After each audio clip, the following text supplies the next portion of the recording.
Niall, with today being World Diabetes Day, we wanted to have a sit down with you and talk about how you manage having type 1 diabetes as a professional athlete.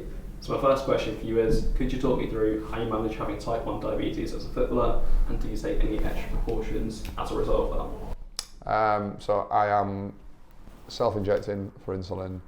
I wear a Dexcom to monitor my blood sugar through the day, and just use that really as a sort of a combination of seeing what this is telling me.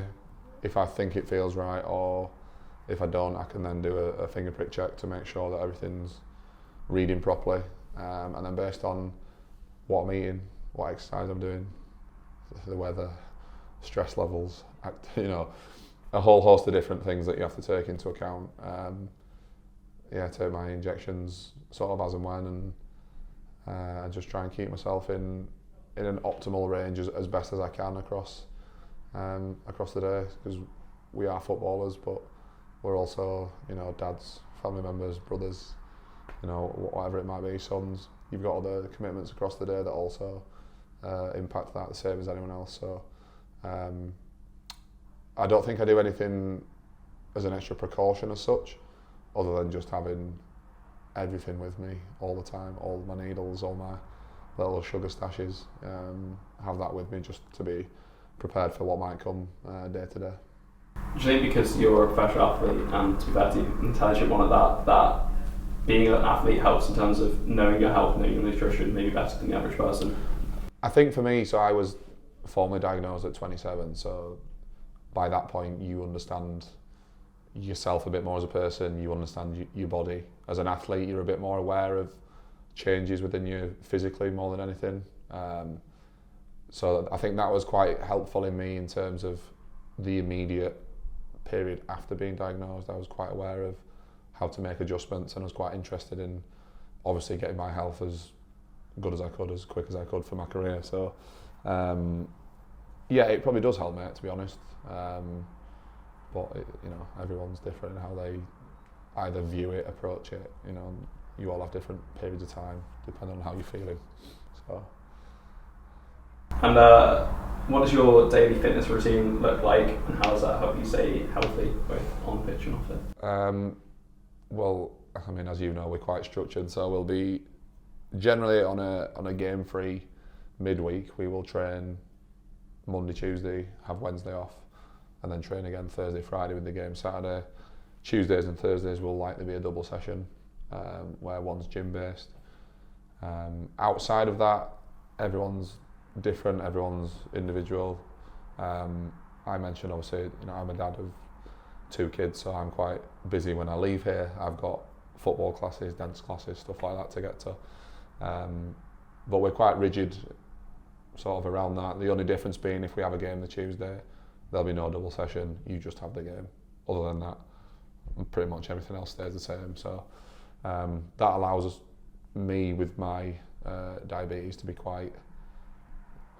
it's quite boring, but you just get quite regimented with different types of meals that you might have before training or before games, so that you are a bit more aware of the levels of insulin to take, how to keep your levels a bit more balanced through games and stuff like that. So that's our simple regimen, mate, to be honest. And in terms of that nutrition side of things, how much do you actually have to think about that, especially when you are, let's say, having pre-match just before a game, things like that? So it can be quite tough away games as much as anything, because you don't know who's cooked it, you don't know what they've put in it, and they're making it at sort of mass, so it's quite difficult at times. And so basically it's just through a bit of trial and error, where you probably eat the same boring meals at the same hotels all the time, because you have a rough idea of, well, they can't really add much to that that's going to make a difference. So it's pretty boring, mate, to be honest. Are there any particular foods which are a bit like a superfood for you, which are really great and beneficial for you? No, mate, not really. Obviously for us it's about reading the carb load, so how much carbohydrates in it, how much proteins in it, which will then break down to sugar as well, how much fat's in it, which will take longer to break down and will kick in a bit later. And so it's just looking at what you're eating. There's different you know, some carbohydrates break down quicker than others, so you've got to know what you're eating to know how much insulin to take at what time.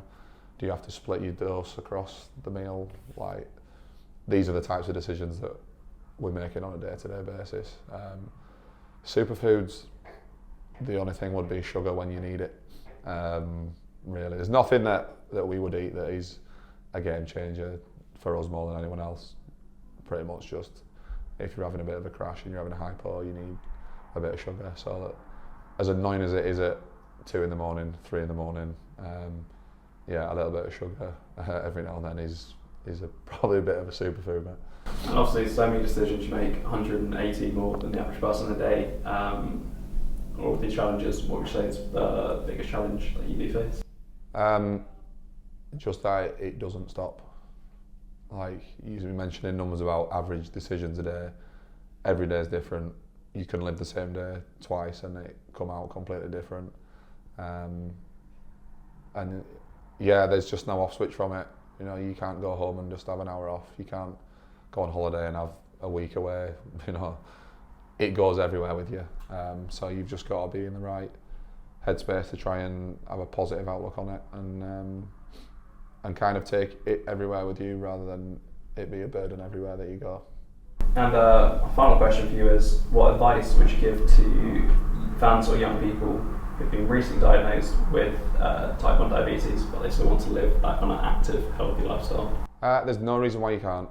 Like I've just mentioned it there, yes, it's daunting, yes, it's a big life change, but if you have everything you need with you at all times, whether that be support from family and friends, work mates, you know, people that you're around all the time, if you've got a crash kit for if you may drop low, if you've got your insulin for if you go in the other way, and if you have that bit of understanding for yourself, you can go anywhere and do whatever you want to do.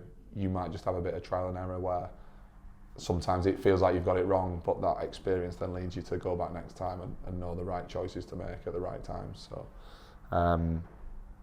yeah, it's genuinely, mate, just about your attitude towards it, and it's not a boundary to doing anything. There's plenty of successful people, sports people out there.